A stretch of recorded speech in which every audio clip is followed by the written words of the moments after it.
expecting at the very beginning of the season to have now 4 starts under your belt. How have you settled in and kind of taken a lead as that, I guess, leader of the offensive line, I said? Yeah, like you said, I mean, I wasn't honestly expecting it going to the beginning of the season, but things happen, and like I always say, you have to be ready, next man up mentality, and always stay ready, watch film, and be prepared. And I think going forward now, 4 games in, I think I kind of finally settled into what my role is as a center and how I got to lead the offensive line every week. So I think just now 4 games in, I've learned a lot. There's a lot of things maybe I wasn't doing early on that now I'm doing. So I think like anything, it's just learning lessons. A couple of games into it, you seem to be settling in with Thayer to your left and Paris to your right. Now you had Matt come in and be to your left. Does anything change when you got new guys around you, or do you just kind of stay the same no matter who's with you on that? Yeah, I think like you said, you got to kind of just stay the same. I mean, nothing changes. I think Matt's a great player. He stepped up and, like I would say, next man up, and he was ready. He was prepared, and he played great. Latter half of last game and this most recent game. So I think like anything, I don't think anything changes for me. I know I got 2 guys next to me that are ready to play and know what they're doing. Third row middle, Dan Holt, 11 Warriors. Hey, Lucas, how special is this week's game for you to have the opportunity to go back and play in your home state? Yeah, I think this game's really special. I think I have about 200 family members going to be there and friends. So I grew up about 15 minutes from the stadium. So a lot of my friends from back home are going to be there. So it's going to be really funny just to be in front of them, play at a stadium that I grew up going to. So I'm very, very excited. You guys have a pretty solid core of guys from that, New Jersey, New York area, obviously. Matt next to you on the line, Cody Simon, Javante, Kyle's from there. I mean, just what do you think, it is about you guys maybe coming from that area that's kind of helped mold you guys to be able to make an impact on this team? I think a lot. I think coming from that area, kind of from Jersey, like everyone kind of knows, like the Jersey, kind of rugged, tough guys, and I think that mold we kind of just try to bring it here and bring it to our locker room here and try to pass along with some of our teammates and kind of how like we like to do things. Like we like to go out for pizza, bagels. Like a lot of people don't know that, so it's just kind of a running joke that we have. Front row, second row, right. Joey Kaufman, Columbus Dispatch. Luke, how many have you gone about filling ticket requests and folks this week? Well, actually, my family reserved about 100 tickets this summer at the stadium, and they sold out like in early August. So my family's kind of been scrambling, getting tickets together for everybody. But a lot of my teammates have been nice to ask me if I need anything, so they've been able to send me a few through our ticket service or however we have it with the football team. So, yeah, I don't think there's been any trouble. I think everyone that wants to go has a ticket available for them. And Ryan mentioned that Harry Miller's now back. What is that? Is that still a competition with you and Harry for the center spot, or how has that changed? I think that's for Coach Day and Coach Stud to decide. I'm just every week coming ready to play and staying prepared. Second row right, Austin Ward, Letterman row. When you say there's stuff that you're doing maybe now through Game 4 that you didn't do in Game 1, is that physical stuff? Is that mental? Like, what are the changes that you can go through in 1 month's time there? I think, like anything, someone told me that, like, never to get too comfortable in a routine, always kind of reevaluate and change what you're doing. And throughout each week, I kind of, like, whether it's through my film study, I maybe don't watch as much as maybe the blitzes, don't maybe watch as much as just individual players, maybe watch more scheme. That's something that I kind of learned throughout these last 4 weeks is, like, maybe don't watch so much of this, watch more of this. And just little things like on the field, like trying to be more of a leader now and stepping up, using my voice, being a presence in the huddle, and just those little things that I've learned and I'm trying to bring every day.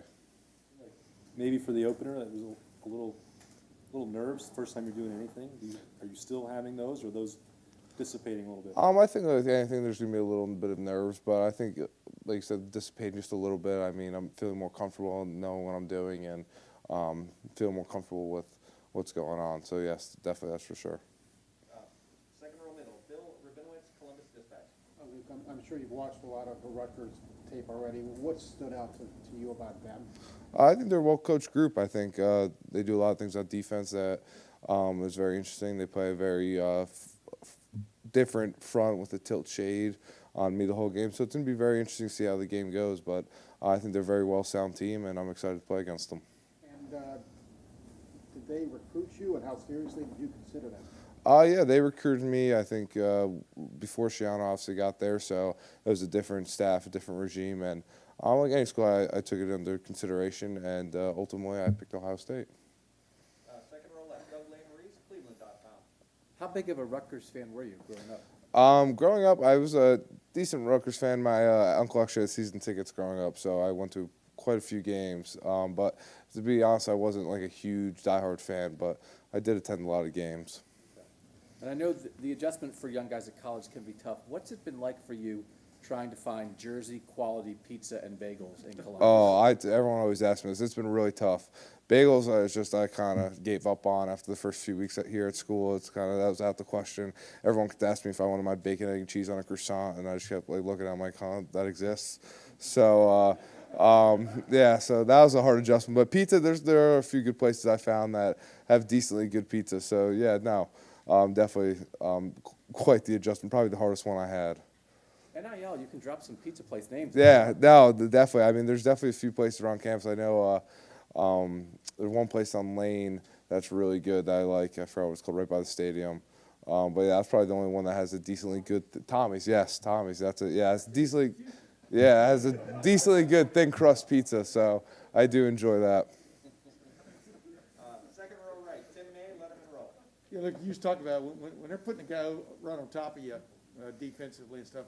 How does it just change your demeanor or whatever as you're sitting there before a play, knowing, if you got the snap down now automatically enough to where you can just concentrate on what's up? Yeah, no, I think the last 3 weeks I've kind of prepared me because I had a guy on top of me every single game. So now it's just going to be a little bit over to the right or left. So I don't think it's going to really make too much of a difference because I think these last 3 weeks I kind of prepared me really well for that with all these 3-down defenses. So yeah, no, I don't think anything of it really. I mean, I think when you try to focus too much on one thing, you kind of get overwhelmed. So I was just out there playing football and enjoying myself. Now, I know there are several running backs playing, but specifically Travion Henderson. Explain what it's like to be blocking for this guy, and then to see him kind of go by you and stuff.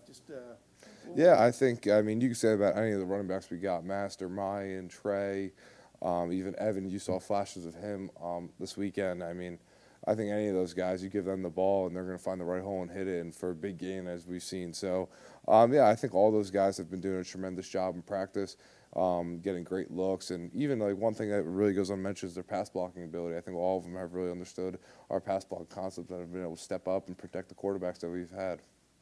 But I tried to pigeonhole you there just on Travion.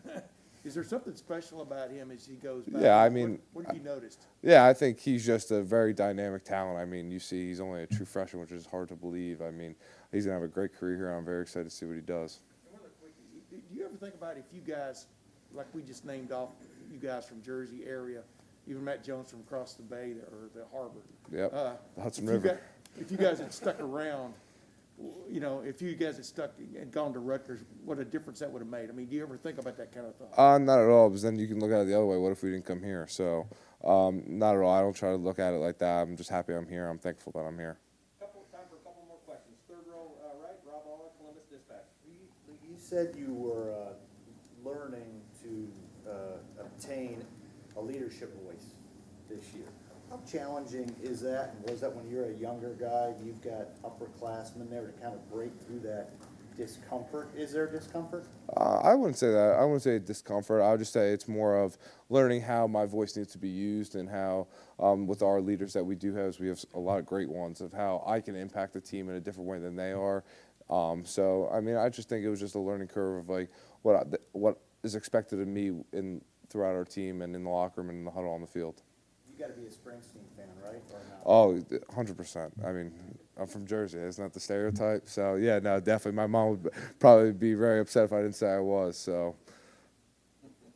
Second row left, Nathan Barrett, Cleveland.com. Can you kind of take us inside the game a little bit Saturday night and just your interactions with Kyle and how he was sort of leading that team in the moment? It seemed like shaky early on, but then how did his voice or poise or whatever kind of come along and affect the team?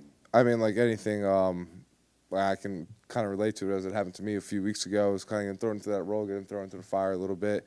He obviously got nerves the first few plays, and it's kind of just once he got his footing down, got a few completed passes, he was able to catch a rhythm, and you could just tell that throughout the game how he was able to kind of grow on the momentum that he was getting, able to make big plays, step up in the pocket, and deliver the ball. And I think, like you said, like his poise just grew throughout the game, and I think he's going to have another one of the freshmen that's going to have a bright career here. Have you noticed the shoulder affecting CJ, like the way he was throwing the ball 3 games into this season, is it different than what you saw from him in preseason camp, just as far as the actual throws? Yeah, I think CJ, I mean, I'm hoping that he's getting back to being healthy. I mean, I didn't really know his shoulder was even bothering him, so that's more of a question for Coach Day or Coach for Dennis, yes. Coach Dennis. But yeah, no, I think I'm worried about just getting the ball back to him and protecting him. One final question, way back to the left, I think that's Stephen Means, Cleveland.com. Luke, Coach Dan has mentioned a couple times that Coach Stud was out for a couple weeks. Was Kennedy Cook running your guys' room? Yeah, I think Cook did a great job stepping up. Like, again, next man up, whether it's on the field or in the meeting room, he did a great job stepping up and kind of helping us through. And it's a great thing that we also have Coach Wilson that was able to come over from the tight end room and help us out a lot too. So I think a mix of Coach Wilson and Coach Cook definitely got us through those few weeks when we didn't have Coach Stud.